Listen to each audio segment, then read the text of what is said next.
ଆଲୋ ସଖୀ ଆମେ ଫେରି ଯିବା ନା ଡାକିବା? ଆଲୋ ନାନୀ ହଁ ତମେ ଯାହା କରୁଛ କର ମୁଁ ଫେରିବା ଯାକେ ଯିବନି। ଆଲୋ ଘାଟ ଅଛି ଆମେ ଘାଟ ମତେ ରଖେଇ ଦବନି। ହଁ ଆଉ କଣ ମୁଁ ବେପାର କଲେ 2 ପଇସା ନେଲେ ମୁଁ ତାକୁ ପୋଷିବି ନା ହଁ ଆଉ ଖାଇବା ପିଇବାକୁ ଦେବି। ତେଣୁ ମୁଁ ଗଲେ ସେ ମତେ ରଖେଇ ଦବ। ତେଣୁ ମୁଁ ଏଇ କରେ ବ୍ରିଜ ବାଟେ ପଳେଇବି। ସଖିଲୋ ଓ କିଭଳି ଭାବରେ ଯମୁନା ବଢୁଛି ସାହସ ବି ପାଉନି ପାର ହବା ପାଇଁ। ହଁ କିପରି ଭାବରେ ଆମେ 1600 ଗୋପାଗନା ଆଜି ନଦୀ ପାର ହୋଇକି ଏ ଗୋପରୁ ମଥୁରାକୁ ଯିବା।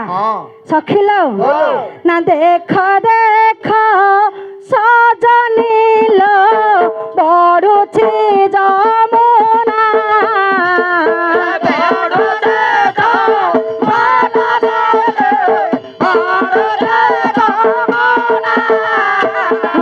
କେଉଁ ପରି ପାର ହେବା ଗୋପର ଲଳନା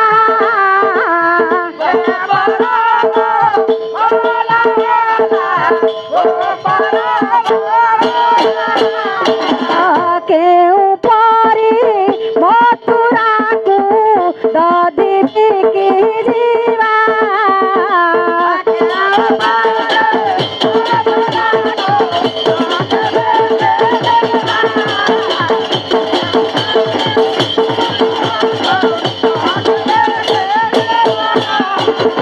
ଆଲୋ ସଖୀ ଟିକେ ଉପାୟ ପାଞ୍ଚ।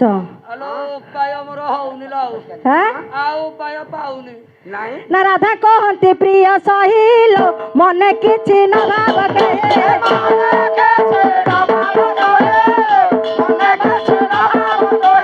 ରାଧା କହନ୍ତି ପ୍ରିୟ ସହିଲ ମନେ କିଛି ନ ଭାବ କେହି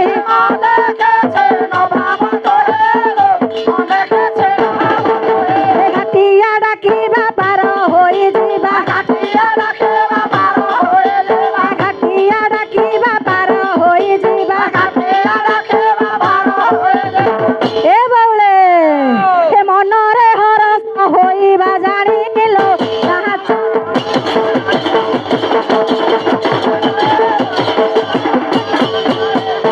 ଆଲୋ ସଖୀ ନାଇଁ ମୁଁ ଦେଖୁଛି ପତଳା ଟିକେ ହେଲେ କଣ ହବ? ଆର କମ ଦମ୍ଭ ନାହିଁ ତ ଭୟ କରନି। ଆଲୋ ସଖୀ ପତଳା ହେଲେ କଣ ହବ? ସାହସ ଥିବା ଦରକାର। ତାର ସାହସ ଅଛି ନା? ତମର ଯଦି ବଳ ନ ପାରିବ ତମେ କୌଶଳ ଯିବ। ଆଲୋ ନାନୀ ମୁଁ ଏତେ ଖସି ଦେଖିଛି ପତଳା ଖସି କେତେବେଳେ ଦେଖିଛି? ତାହେଲେ ପଦଟିଏ ଡାକିବା।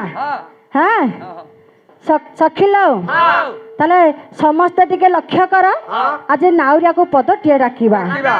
ହଁ ଅନେଇଛ ନା ଆଖି ବୁଝିଛ ମ? ତମେ ଲକ୍ଷ୍ୟ କରା କଥା କହିଲା ଆମେ ଅନେଇଛୁ ଆଉ। ହତିଆ କୂଳରେ